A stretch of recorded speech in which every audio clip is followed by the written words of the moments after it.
Hello, my name is Andre Ward, and I'm the Associate Vice President of Policy at the David Rothenberg Center for Public Policy at the Fortune Society. Welcome to Both Sides of the Bars, a discussion driven show that examines the legal system from various perspectives, including people most impacted by the criminal legal system. We discuss critical questions about how the current system works, its intersections with social justice, and we highlight the efforts that are being made by all who are affected and impacted by the criminal legal system. We ask you, the viewers, to join both sides of the bars and to spread the word about this very, very important show.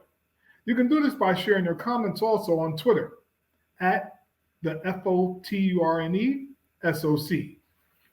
Today's show is entitled Wife After Prison, Caught in the Aftermath.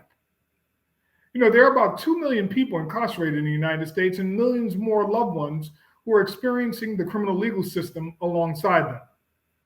After incarceration, many formerly incarcerated people and their families suffer from what is known as post-incarceration syndrome. It's a type of PTSD or post-traumatic stress disorder that results from long-term imprisonment that studies show involves such symptoms as distressing dreams, sleep disturbance, and emotional numbing. The enormous effects of incarceration on family members are even less understood. Imprisonment also could create and exacerbate mental health conditions, and reentry programs need improving, says Sheila Bruno, who is our guest today. She's a mental health advocate and founder of Wife After Prison, a nonprofit that confronts psychological changes that system impacted individuals undergo due to their prison experience. So in this episode, we're going to be talking with Sheila and discussing her marriage to a man who spent 28 years behind bars, which led to unimaginable turn of events and psychological issues in both their lives. Sheila Bruno is a mental health advocate who helps justice impacted individuals understand that a prison sentence does not have to be a life sentence with mental health problems. As the founder and CEO of Wife After Prison, she is leading the charge to establish awareness of the psychological impact of incarceration, post-incarceration syndrome, across the country. Sheila, welcome to Both Sides of the Bars, and thank you so much for joining us today. How are you feeling? I'm well, and thank you for having me. Thank you so much.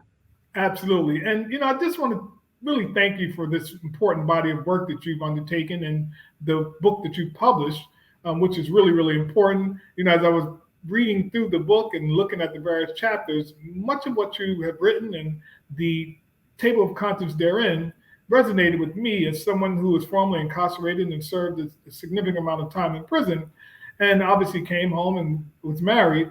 I can certainly relate and identify. And so as we go into this conversation, Sheila, just give the audience some personal insights that led you to go into serving the reentry population. Okay, yeah, so I have lived experience.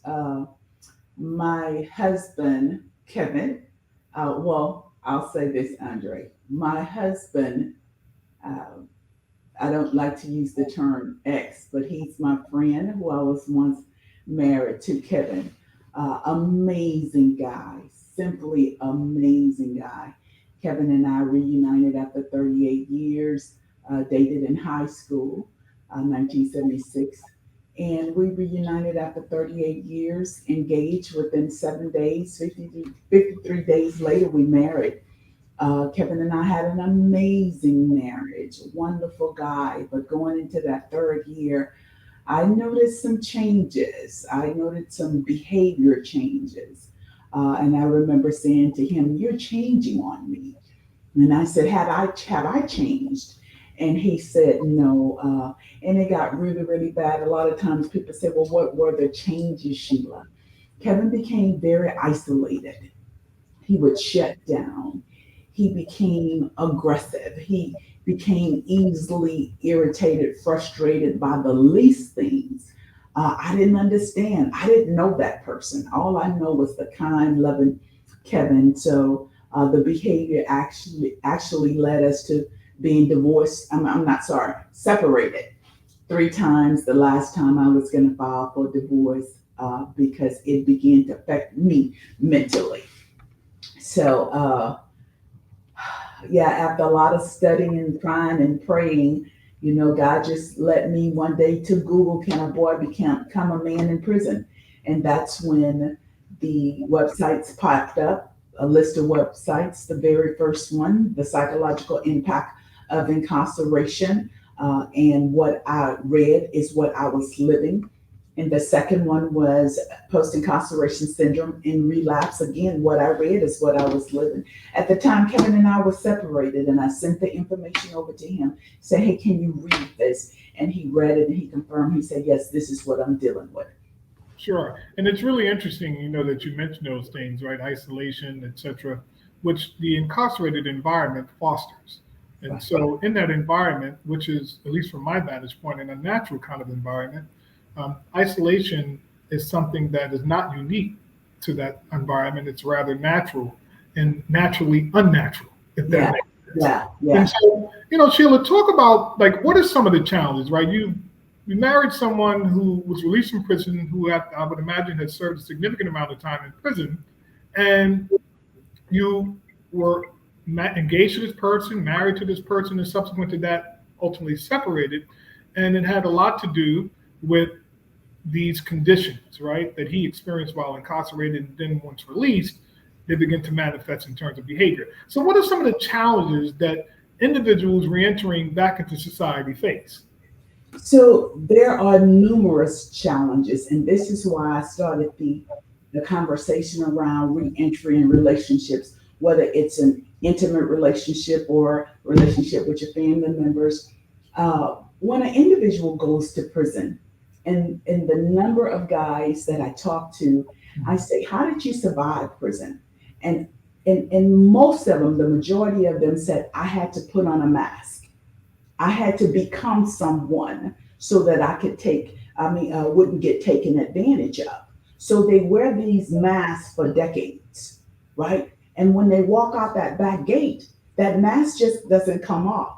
And so when they come into society, then they put on another mask. And this is what I call double mask. They're wearing a mask to survive prison, and then they come out to wear a mask within society. And under those masks, Andre, they're smothering. They really don't know how to communicate, right? They don't know how to communicate. They have not had, they have had decisions made for them for numerous of years. So something as simple as, what do you want to eat? What do you want to eat for dinner, honey? They have a hard time with that. And a lot of the family members are saying, I can't even talk to him because everything is in a aggressive tone. Everything is like he's like, you're questioning me. You're not the warden. Everybody hears that. You're not the warden. So communication is definitely a communication barrier is definitely one of the challenges. Many of the family members, as I did, find themselves walking on eggshells because we don't know what to say. We don't know what manner to say it in. It used to take me a couple of days just to phrase one sentence to get one sentence out because I didn't want him to react in such a way that a lot of them hostile, aggressive, just very, very aggressive. And it causes not only myself, but family members, it becomes so psychologically damaging, man. People don't understand. And this is why I didn't understand. Why aren't we talking about this? You cannot talk about reentry without talking about reentry in relationships. You cannot talk about reentry without talking about family reunification. You cannot talk about reentry without talking about the psychological impact of incarceration. And Andre, that's a lot. That is was frustrating to me. A lot of the programs, the reentry programs, when they talk about get them a job, get them a job, get them a job, And I've seen a man come home and go through an entrepreneurship program with the cap and the gown. And 3 weeks after 3 weeks after the program, he graduated, he took a gun and he put it to his chest and blew his heart out. So the employment is not the issue. And I know I kind of went off course there, but Yeah, we have to talk about. The psychologist has said we have failed. I totally agree. We have failed when we fail to educate those who are inside on the psychological impact of incarceration, what incarceration does to them. That's why I wrote the book, because I was like, the family members are getting it, but the ones on the inside, it's not the ones who are getting it. And they're the ones who need to know. So when they come out that back gate, don't start trying to work on yourself now. We need to get that information into that to them now so that they can recognize these behaviors. No, And I, then we need to provide them with tools, mhm. right? So that they can start trying to work on themselves. But for some reason, this justice system don't want them to know that prison has side effects. And I think that's a really good point you made. And as you were talking, right, certainly, as you mentioned, the families are keenly aware of the psychological impacts of incarceration just by virtue of their encounter with their loved one. The person on the inside, owing to the mass that you referenced, and sometimes not being able to navigate how to address these psychological challenges that are in prison, they need it. But also, the prison administrations Yeah. also need it as well, right? Because there has to be a collaborative effort on the part of everyone to Yeah. develop the right interventions for people to have while they're incarcerated to be able to address their mental health needs.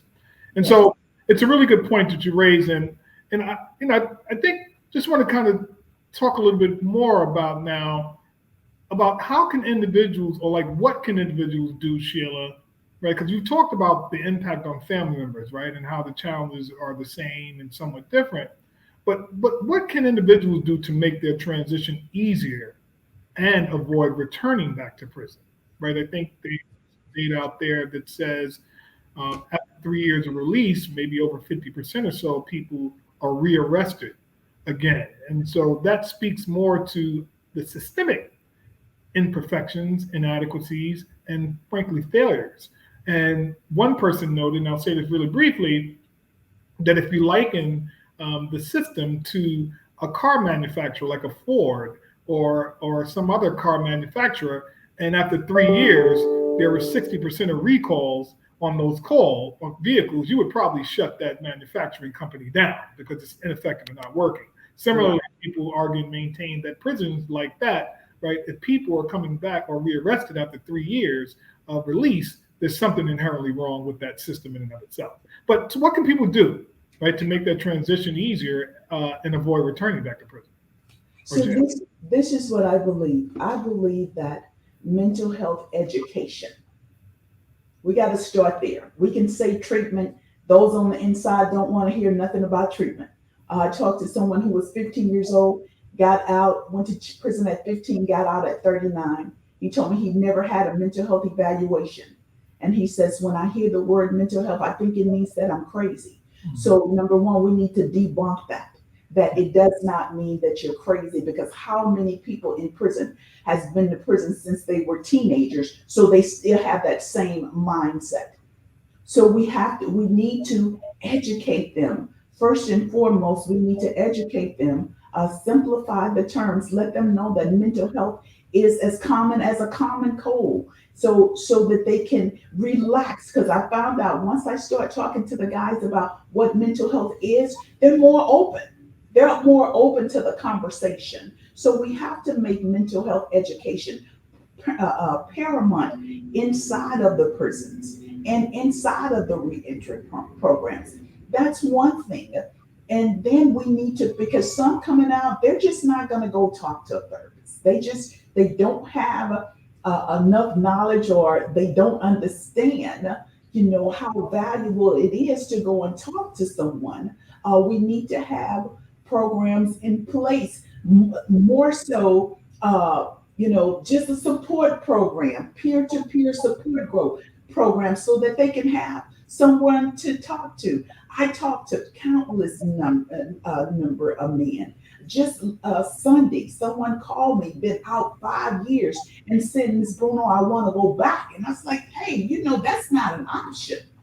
but he's struggling. And so many of them, they come home and they suffer in silence. And those are the ones who commit suicide. And when I said to Kevin, you changed on me, Kevin had been suffering on the inside, right? So we have to put programs in place, education first. We got to educate them. You've been in a cage for decades, and some of them come out and think they're not affected. How can you not be affected in some type of way? So educated, and even DOC needs to be educated. I talked to a parole officer a couple of weeks ago, and she was like, I had no idea. She saw me speak at a conference in April. She said, I have changed the way that I interact now with my clients because of the information that you share with me. Because some of them have no clue as well. Sure, sure. No, it's really significant.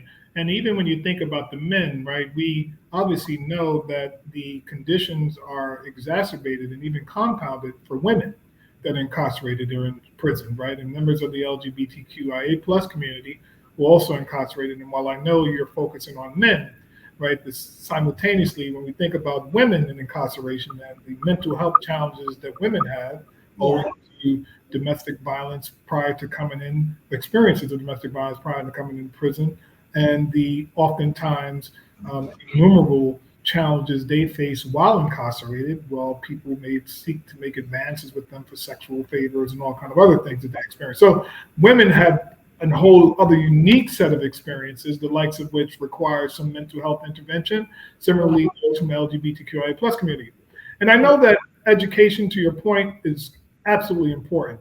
And so, what can family members do, Sheila? Because family members play a critical role in all this, as you've kind of accentuated that point a little earlier. But what can family members do as well? you know what? And I hate to keep harping on this, but family members, because even myself, having married Kevin, and before we got married, I was asking him all of these questions, but there was one question I did not ask. I did not ask, how did prison affect you? And so many of us as family members, we don't even take consideration of what prison does to a person, right? So this is why I have been sounding the alarm. And when family members ask, what can I do? I need you to educate yourself. I need you to know what post-incarceration syndrome is. I need you to understand the behaviors for each of the mental disorders that make up the one post-incarceration syndrome, so that when you see these symptoms and you see these signs, you can recognize that he's going through something, that she's going through something. Because a lot of times, family members, as I did, we have these unrealistic expectations, and our unrealistic expectations put such a burden on our loved one. If you have a person in prison who has not been making decisions for themselves for years and decades, right? And then they come home and they don't cut the lights off. They don't cut the lights off when they leave the room. And then you say, I'm so tired of him, leaving that light on. One lady said that to me. And I said, ma'am, how long was he gone? And she said, 25 years. And I said, for 25 years, he hadn't had to cut a light off. He hadn't had to cut a light on. So these are things, the small things that we take for granted, that they're supposed to know. He's supposed to know to put the top down on the toilet. Well, in prison, to my knowledge, there's no tops to let up or down. So we have all of these expectations, and we need to dial it back. We need to dial the expectations back. And a lot of people say, well, we shouldn't. Why should we suffer because they went through whatever? Well, you know what? We signed up for this. We signed up for this. Sure. And if you really want to make the whole house healthy, Yeah. every Everybody has to come together and realize. In September, I'll be going to Alaska to have this same conversation. So this is not just an isolated incident that happens to only people who are in prison in the U.S. No, no. So I'm honored to be going to Alaska to have this same conversations with the Department of Corrections there. And it's interesting, Sheila, right? This kind of like national and now international work that you're doing is being elevated as it's really, really and fundamentally important. And I think that when we're talking about the work that you do, one of the things that I find fascinating about it, and certainly something of value, is that your work doesn't look to demonize the people that are in prison or in jail, but essentially to humanize them, right? By making sure that the right interventions are in place to address their mental health needs. And so I find that to be very, very important.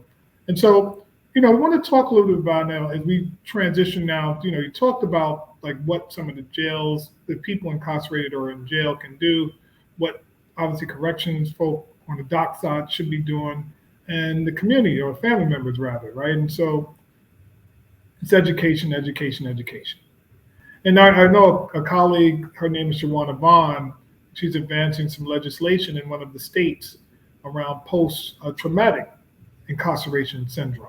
So now what about organizations, right? And what about the community in terms of the larger community, in terms of supporting people returning home as citizens? What can they do? That's organizations and the community. So I think that's a wonderful thing, and we definitely need some policies. We need some policies that will directly confront, and not only confront, but make changes in the way that our loved ones who are incarcerated or treated, and we say rehabilitate them, but most of it is rehabilitation. So we need some structures in place. One gentleman just spent 365 days in solitary confinement. What was accomplished there other than what? Messing with his head. So we do, and I would like to see the courts have some mandatory, make it mandatory when they get out. If it's not mental health counseling, but mental health education somewhere. We have to make it mandatory that they go and talk to somebody. You got to talk to somebody. You cannot reintegrate back into society by yourself. You can't. You cannot do it. So that's one of the things that I hope. I'm not on the political side of this. Right. I don't know what to do. And Andre, let me just say this. Well, I know we have very few minutes. Just last night, I was like, you know what? I just don't know what else to do anymore. I seriously, I don't know what else to do anymore. One guy asked me, Miss Sheila, what's the solution? What is the solution? And I struggled with that. And so now I'm talking to a psychologist, and he and I are talking about putting together a curriculum that will address the holistic, not just, getting a job, but a curriculum that will address the head, the heart, and the hands. And Sheila, it's interesting, right? I certainly look forward to that body of work coming out of what you and the psychologists are doing. I would offer, too, that perhaps someone who was incarcerated be involved in informing that curriculum as well, right? Because you have your perspective based on your direct relationship to someone who's incarcerated. The psychologist has their academic background and their obviously command of things based on their scholarship. But then there's someone with the direct lived experience and living in the prison. So that would be right. My humble appeal to you to have someone. Absolutely. I have a team. I call them my experts, so they will definitely be at the table. Got it. Yeah. And so as we first of all, we never have enough time, Sheila, right? And I'd certainly like to get on. I know some folk reached out to you from a radio show and actually be on that radio show, and so we'll circle with you about that. But what words of encouragement, right, do you have for family members that have loved ones who are actually making transition back into the community? Um, it's going to take a lot of patience. It's going to take a whole lot of patience. And while you're waiting, and I'm going to say right now, Andre, if I could say this, I'm giving my book away for free on my website. All you have to pay is $7.99 shipping and handling because I want you guys to understand, right? I was caught off guard, and ignorance can be very expensive. It cost me my marriage.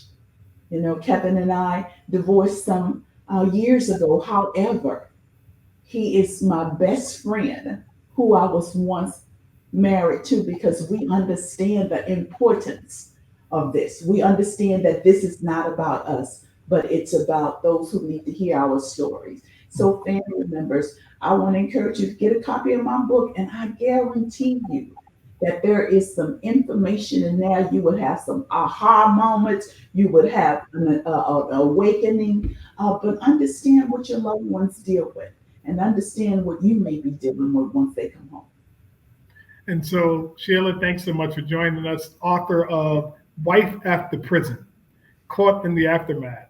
We certainly look forward to hearing from you and progress that you're making with the psychologists and your team and the work that you'll be putting out. And thank you. And Thank so, you. to our guests, again, and we thank you all for giving us your thoughts and your observations. And I'd like to thank you, the viewers, for joining us all for this really thought provoking and very important conversation. In the meantime, on behalf of the Fortune Society, we thank you so much for tuning in to Both Sides of the Bars. And if you're interested in finding out more about the Fortune Society, please check us out on the web. That's fortunesociety.org. Once again, that's fortunesociety.org. This is Andre Ward, and as always, we'd like to thank you for joining us as we critically look at both sides of the bars.